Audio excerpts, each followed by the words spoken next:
All right, Krystal, what's on your radar? Well, the results out of Nevada were not particularly suspenseful. As soon as we saw the entrance polls, it became quite clear that Bernie Sanders would have an incredibly dominant day. But that didn't make the coverage any less fascinating to watch, especially over on MSNBC, where we got to watch in real time as anchors and guests each traveled through their own personal grief journey over the course of the day. I personally was riveted. We've been wondering, of course, how the spokes network for the Democratic establishment would handle Bernie's ascent, faced with the choice between the man they have loudly proclaimed to be essentially a cross between Hitler, Mussolini, and Benedict Arnold over the last 4 years, and a man who threatens the very lifeblood of their access journalism, personal self-conception, and class interests. What would they choose? I tuned in expectantly to watch for signs of which way this would go, and as caucus after caucus turned in overwhelming results in favor of Bernie Sanders, the flummoxed anchors were left to cope with this singularly myth-exploding event in their own ways. Each step in the classic stages of grief was represented.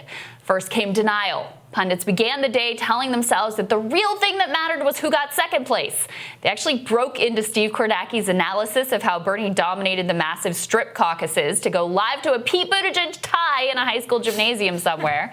Then James Carville was called up from the bench to continue his streak of rage punditing and grab it onto the first best hope of Democrats in denial, Russiagate. The happiest person right now, it's about 1:15 Moscow time. This thing is going very well for Vladimir Putin. I promise you. He's probably staying up watching us right now. How you doing, Vlad? Now, one of the things that I love about Carville is his complete obliviousness to the irony of his absolute certainty about who will win and who will lose, whilst also being the guy who backed Michael Bennet. That kind of self-delusion takes a level of commitment that you just can't help but admire. Carville's denial plus rage then translated smoothly into Chris Matthews' version of the anger stage. He has, of course, staked his career on guarding the sanctity of the centrist neoliberal way and was now face-to-face with the fact that voters had wholly and completely rejected his entire rotten ideology. It was a big day, and Chris put on a big show, once again comparing the Sanders movement to Nazis. No ADL rebuke is going to get in the way of Chris comparing health care for all to an impending Holocaust. I'm reading last night about the fall of France in the summer of 1940, and the general, Renault, calls up Churchill and says, "It's over." And Churchill said, "How can it be? You got the greatest army in Europe. How can it be over?" He said, "It's over." So I had that suppressed feeling. I can't be as wild as Carville, but he is damn smart, and I think he's damn right on this one. Next phase was bargaining. Joy Reid offered some strong analysis in this department early in the day. It simply couldn't be all over. It can't possibly end this way. Somebody needs to sit these dang Democrats down, give them a good shake, and then maybe this crazy world will make some sense again. No one else is as hungry, angry, enraged, and determined as Sanders voters. Democrats need to sober up and figure out what the hell they're going to do about that. If we all pull together, guys, we can still stop this madman from giving us all health care and a decent education. You can also see Jennifer Rubin in this category, who penned a great piece of fanfic for the Washington Post about how Bernie can still be stopped if Biden picks Stacey Abrams. Everyone else drops out. Bloomberg and Steyer team up to carpet bomb the country with negative Bernie ads, and the party relentlessly hounds him every day for additional medical records.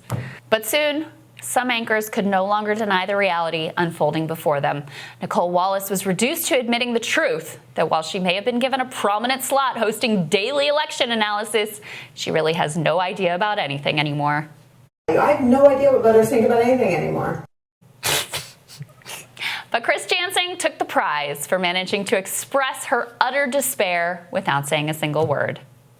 That these, again, are people who work on the Strip within 2.5 miles of the Bellagio, largely people of color. Of those, the majority are Latino, and they are clearly, at least from eyeballing it, strongly in favor of Bernie Sanders, with Joe Biden coming in second.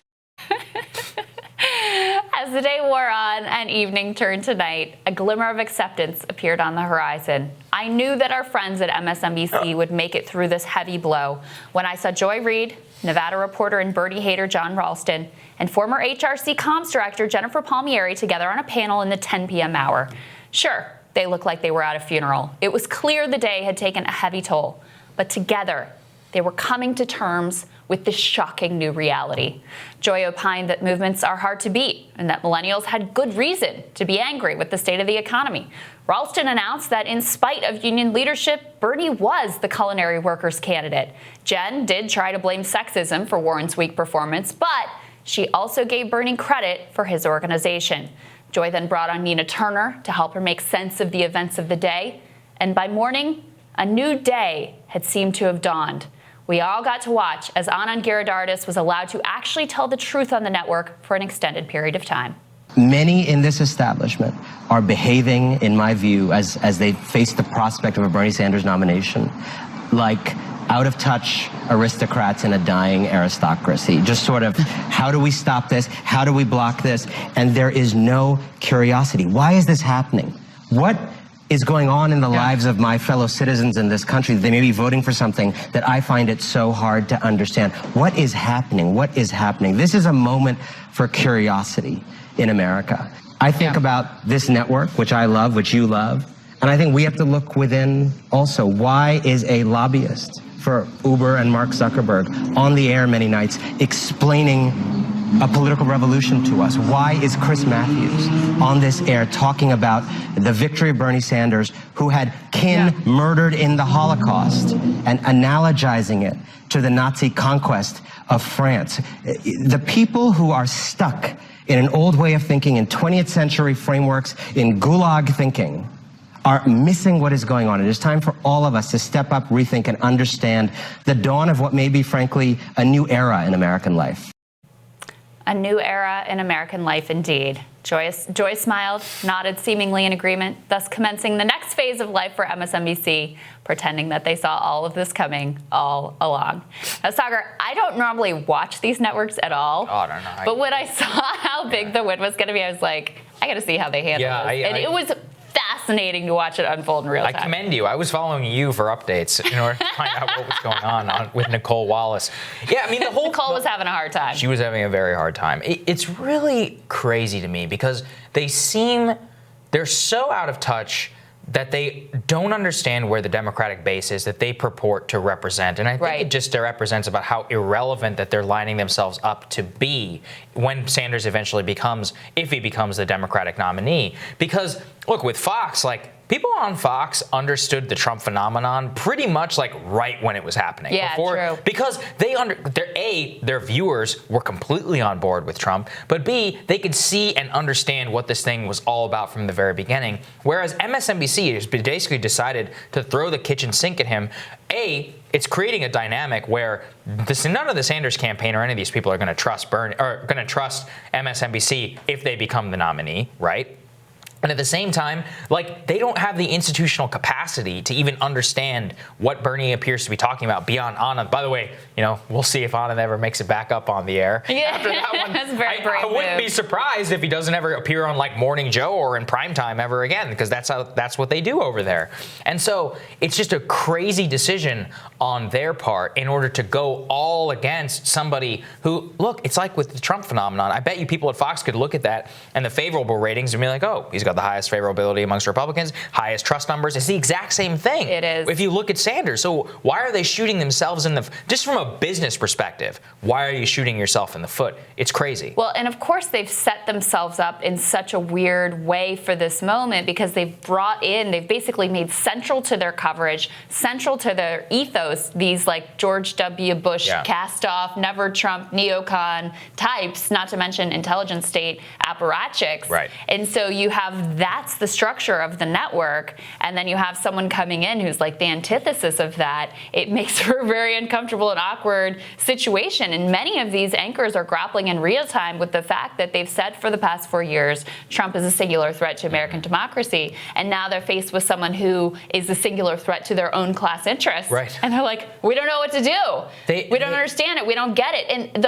also the fact that Nicole Wallace's comment, I don't know what voters think about anything anymore. That's the way most of them feel at this point. It's like, none of this makes sense to me. And yet these are the people that you hire who are professionally paid, paid very well, to explain to the American people what is going on and what is happening in these elections when they are completely clueless as to what's going on. That's why it drives me crazy, because they get paid a lot of money to opine on American politics. And when you get paid that type of money, it's actually your responsibility to try and figure out what the population is, feeling about the things that you're supposed to be an expert on. Not what you hope they feel. Not what they hope. That's not your job. Your job, look, I hope a lot of things. And I still look at data and I'm like, well, this is this is that. Right. I can tell you, honestly about what favorables they can look for Trump and Sanders. I don't know why it's so difficult for them. It's a literal willful ignorance, and it just makes it so pernicious because they're so bad at what they do. They're terrible at what they do, and they're losing it from an institutional perspective, and it's embarrassing. I think they're truly,